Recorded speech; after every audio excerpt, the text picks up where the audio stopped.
Agama Islam. Islam telah datang ke tanah Minangkabau yang bermartabat, beradat, berlembaga, berpesukuan pada abad ke-7.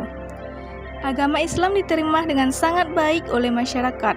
Namun, kebiasaan buruk masyarakat adat masih ada dan dilestarikan oleh masyarakat itu sendiri, atau yang kering disebut kaum adat. Kaum adat itu sendiri sering mencampur adukkan agama dengan adat atau kebiasaan yang buruk. Sedangkan masyarakat yang mengamalkan agama Islam sendiri sering disebut dengan kaum padri. Ayo jago. Ayo Bu. Ayo. Serang. Weh kalang tu. Iyalah.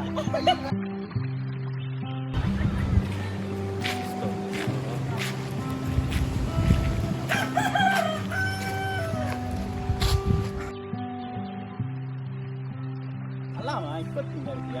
Tambah lah ya. Alah, pas-pas ah. Wah, Itu artinya. jadi. Balilah tua tu lah. Assalamualaikum, sana. Mari salat lagi sana. Kau haram tuh binti kau tak sana.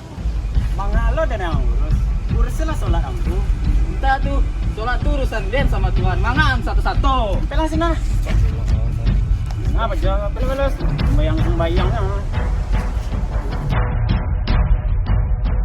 Perkembangan agama Islam yang terkontaminasi adat tersebut membuat para ulama ingin melakukan perubahan terhadap kebiasaan tersebut, sehingga terbentuklah pimpinan kaum padri yang dikenal dengan nama Harimau Nan Salapan.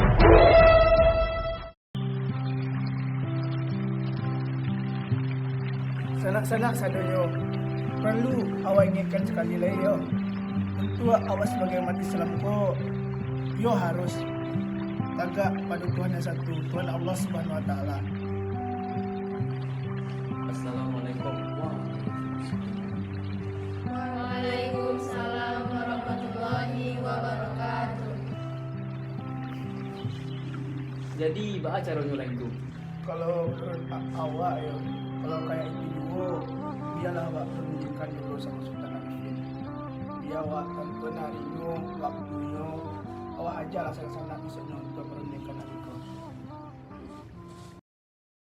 Dengan keadaan masyarakat yang semakin menjadi-jadi, digelarlah musyawarah antara para Harimau Nan Salapan dengan Sultan Pagaruyung, yakni Sultan Arifin Muningsyah, serta kerabat kerajaan bernama Tuan Kulintau.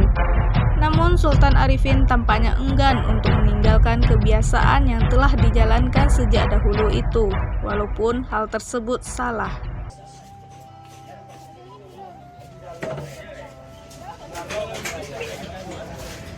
Jadi kayak itu, ambo kamu bukan sana-sana sambil aku, ambo ada dapat apa? Di Minang kok ini kok lah banyak jauhannya daripada dulu, lah banyak pergeseran adat itu dari agama. Seharusnya adat itu bisa disyarat sebelum kita keluar. Adat itu harus berdasarkan hukum Islam.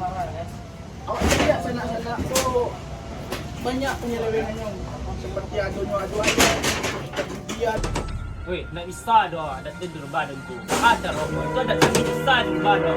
Orang punya agama sih, bisa di kamu nggak buang. itu kayak gitu. Itu adat itu harus bisa disyarat itu bisa kita keluar.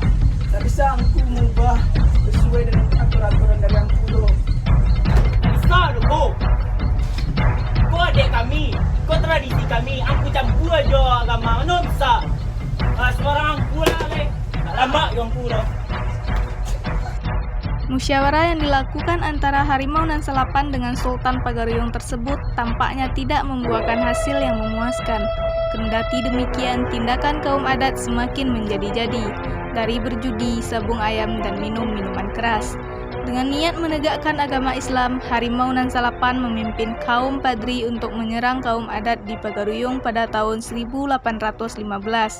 Lantaran terdesak akibat serangan tersebut, kemudian meminta bantuan kepada Belanda. Baby, this country is too hot. Kulit air rasa terbakar. Sorry, lebih gubernur menyuruh saya mengurus tempat ini. Nanti saya akan minta bukti ke bapak.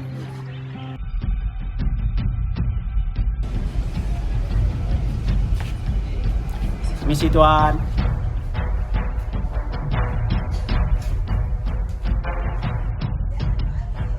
Apa ibu kesini? I lagi sibuk dengan my honey. Sabar Hani. Nanti I belikan you gold dan perhiasan dan exercise. Jadi begini Tuhan, kaum kami diserang oleh kaum yang beragama itu. Mereka memaksa kami mengubah adat kami yang menjadi tradisi nenek moyang kami. Maka dari itu kami hendak meminta bantuan Tuhan. Bantuan apa yang kau minta? Jika begitu Tuhan, mari saya.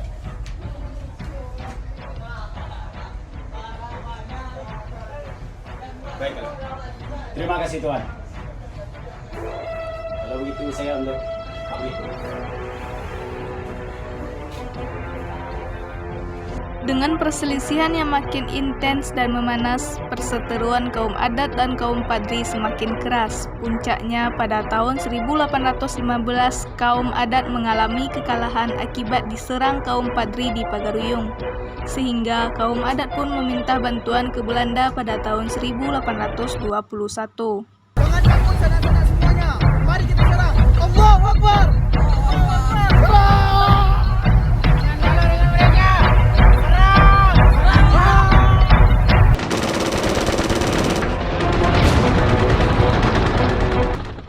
Tindakan kaum adat tersebut berhasil membalikkan keadaan dan kaum Padri berhasil dipukul mundur. Namun Belanda yang saat itu juga teralih perhatiannya dengan perang Diponegoro di Jawa membuat mereka akhirnya membuat perjanjian masang yang berisi gencatan senjata antara kaum Padri dan kaum Belanda. Adanya gencatan senjata tersebut dimanfaatkan oleh Tuanku Imam Bonjol dengan mencoba merangkul kembali kaum adat, sehingga dapat mengadakan musyawarah di Bukit Marapalam dengan tokoh kaum adat. Assalamualaikum warahmatullahi wabarakatuh. Awak itu mengajak sanak-sanak sadono sesuai yang telah awak sepakati. Adat itu harus sesuai dengan ajaran agama Islam. Adat bisa bicara, syarat bisa kita buat. Jadi ke depannya apapun yang ada dalam adat itu harus sesuai dengan ajaran agama Islam. Jangan sampai ada yang terjadi kayak yang masa lalu, kayak yang terjadi batang itu kan tentang mati ayam, pertinggian. Jadi di situ kok ambu mengajak sanak-sanak sadono untuk bisa ke depannya lebih baik. Di situ kok mari kita menuju ke jalan yang lebih benar.